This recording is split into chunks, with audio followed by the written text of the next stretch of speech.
നമസ്കാരം. ഒരു കാര്യം കൂടി ഒന്ന് കേൾപ്പിച്ചു തരട്ടെ. മരിച്ചുപോയ ദീപകിനെ കുറിച്ച് പറയുന്ന കാര്യമാണ്. ദയവായിട്ട് ഒരു വോയിസ് എല്ലാരും ഒന്ന് കേൾക്കണം കേട്ടോ. ഇരുന്ന് സീറ്റിന്റെ ഫ്രണ്ടിൽ ഇങ്ങനെ ബാക്കിൽ ഇങ്ങനെ മറ്റേ കമ്പിയില്ല, അത് പിടിച്ചിട്ട് ഇങ്ങനെ ഭയങ്കര വേദനയായിട്ടിരിക്കും. പേരേഴ്സായിട്ട് ഭയങ്കര വേദനയായിട്ട്. അപ്പൊ പുള്ളി ചോദിച്ചു മോനെ എന്ത് പറ്റിയെന്ന് ചോദിച്ചപ്പോൾ എനിക്ക് വേറെ നല്ല ഓർമ്മയുണ്ട് പുള്ളിയാണെന്നുള്ളത്.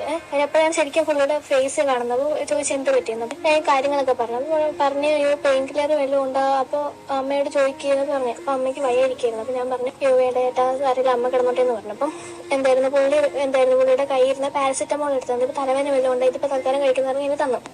അങ്ങനെയാണ് മിണ്ടിയത്. അങ്ങനെയാണ് പറഞ്ഞ ഇങ്ങനെ പോയിട്ട് എവിടെയാ പോയിട്ട് വരിക എന്നൊക്കെ പറഞ്ഞു. ഇങ്ങനെ പുള്ളിയുടെ പേരൊക്കെ പറഞ്ഞു, കുഞ്ഞുണ്ടെന്നൊക്കെ പറഞ്ഞു.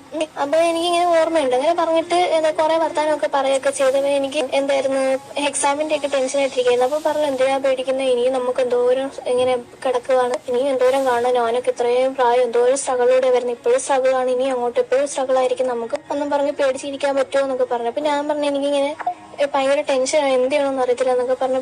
ആ പെൺകുട്ടി പറയുന്നത് ഇന്ന് ലോകത്തിനും ദീപകിനെ കുറിച്ചാണ്. അതായത് മാസങ്ങൾക്ക് മുമ്പ് ബസ്സിൽ കയറി അടുത്തിരുന്ന് തനിക്ക് ശാരീരികമായി ബുദ്ധിമുട്ടുണ്ടായപ്പോൾ ദീപക് ആ കുട്ടിയോട് നടത്തിയ ആറ്റിറ്റ്യൂഡിനെ കുറിച്ചൊക്കെയാണ് ഇപ്പൊ ഈ പുറത്തു വന്നിരിക്കുന്നത്. അപ്പൊ അങ്ങനെ ഒരാൾ മനഃപൂർവ്വം പെൺകുട്ടിയെ ഒരു ബസ്സിൽ കയറി ഉപദ്രവിക്കുമോ?